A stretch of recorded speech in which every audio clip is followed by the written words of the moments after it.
Hello students, आज हम लोग स्टार्ट करेंगे 12th का पहला चैप्टर जिसका नाम है रिलेशंस एंड फंक्शंस।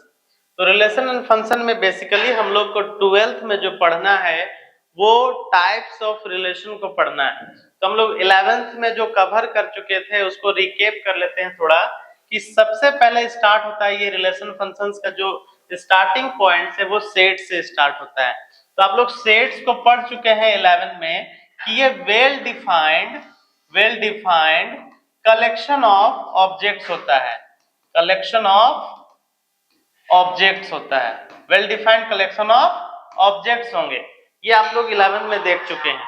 फिर आगे देखिएगा ऑर्डर्ड पेयर। ऑर्डर्ड पेयर क्या होता है इसको समझने के लिए जैसे हम लोग एक एग्जांपल लेंगे, x square minus 5x plus 6 बराबर 0। अगर इसका सॉल्यूशन करते हैं तो हम लोग का x का वैल्यू 2,3 आएगा।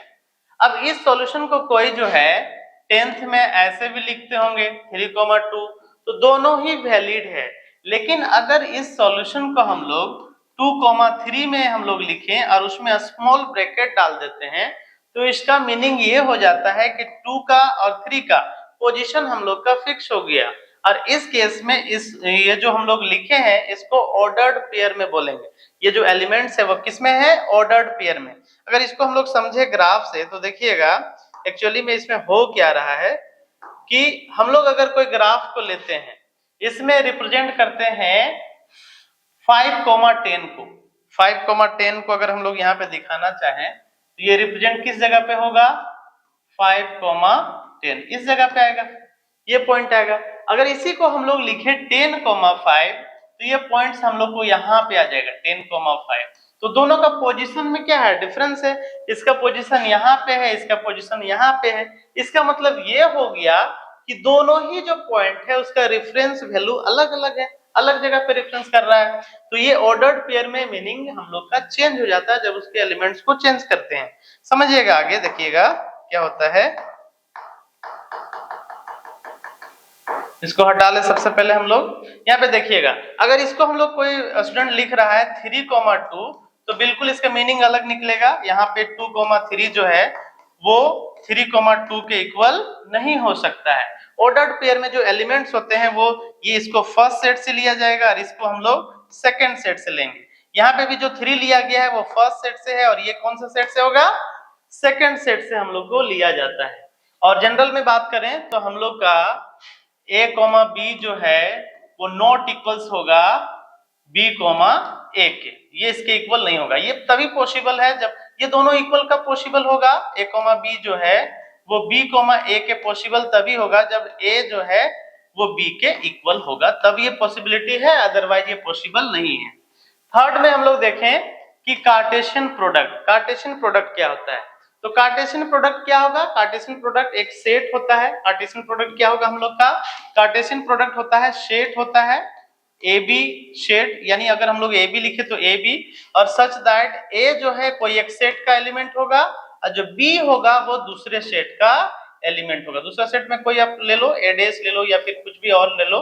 तो यहाँ पे हम लोग देख रहे हैं कि जो ऑर्डर्ड पेयर का सेट बनता है उसको हम लोग कार्टेशियन प्रोडक्ट कहते हैं। जैसे एग्जांपल्स के लिए आगे समझिएगा, जैसे हम लोग एक एग्जांपल ले रहे हैं, देखिए हम लोग एक एग्जांपल ले रहे हैं जिसमें से हम लोग ले लें कि फर्स्ट सेट में 1 और 2 एलिमेंट है और सेकंड सेट में हम लोग का एलिमेंट जो है वो हम लोग का B set is equal to 3 और 4, हम लोग का 3,4 एलिमेंट है। अगर इसका कार्टेशियन प्रोडक्ट निकालना चाहते हैं तो हम क्या बोले कि इसमें हम लोग a, b एलिमेंट लेंगे और जो a होगा वो फर्स्ट सेट से, और अगर ये b माने हैं तो b जो है वो सेकंड वाला सेट b है उससे लेंगे।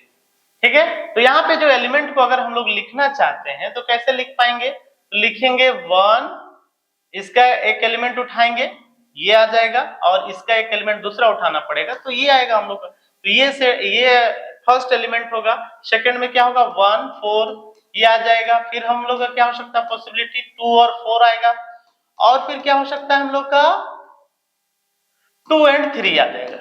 कहीं पे भी सेट में तो हम लोग जानते हैं ऑर्डर को कहीं पे भी मेंशन करके लिखते हैं। तो ये जो लिख रहे हैं वो क्या हम लोग का बन रहा है, कार्टेशियन प्रोडक्ट के एलिमेंट बन रहे हैं। ठीक है। इसी को हम लोग अगर इस तरह से रिप्रेजेंट करें तो इसमें हम लोग का एक्चुअली में हो क्या रहा है, देखना 1 2 3 4, तो ये एक रिलेशन को ही बताता है कार्टेशियन प्रोडक्ट। देखिएगा 1 का रिलेशन किसके साथ दिखा रहा है, 3 के साथ। 1 का रिलेशन किसके साथ दिखा रहा है, 4 के साथ। 2 का रिलेशन 3 के साथ और 2 का रिलेशन 4 के साथ। तो रिलेशन बेसिकली क्या होता है, तो कार्टेशियन प्रोडक्ट का ही हम लोग का सबसेट होता है। रिलेशन क्या है, कार्टेशियन प्रोडक्ट का ही सबसेट है। तो जब तक से हम लोग कार्टेशियन प्रोडक्ट को नहीं समझेंगे तब तक हम लोग रिलेशन नहीं आता समझ में। और एक्चुअली में 12 में क्या पढ़ना है, 12 में रिलेशंस के आगे जो टाइप ऑफ रिलेशन है उसको हम लोग यहाँ पे देखते हैं। तो ये कार्टेशियन प्रोडक्ट है। यहाँ पे समझिएगा कार्टेशियन प्रोडक्ट अगर हम लोग को यहाँ पे लिखा हुआ है एक रोश ए, तो इसका मतलब ये होगा कि जो एलिमेंट्स आएंगे वो पेयर में आएंगे। एलिमेंट्स किस में आएंगे, हम लोग का पेयर में ना आके हम लोग का ट्रिपलेट में आएगा। और यहाँ पे जो एलिमेंट फर्स्ट एलिमेंट होगा वो सेट ए का और सेकेंड एलिमेंट दूसरे सेट का। और ये अगर हम लोग सेम सेट लिए हैं तो अलग अलग सेट हम लोग मेंशन करेंगे। ये एक सेट, दो सेट, तीन सेट, इसका सभी का एलिमेंट्स को हम लोग यहाँ पिक करते हैं और उसको हम लोग रिप्रेजेंट करके दिखाते हैं। तो आगे हम लोग देखें रिलेशन को, समझिएगा यहाँ पे रिलेशन क्या है, रिलेशन ऑफ सेट, रिलेशंस।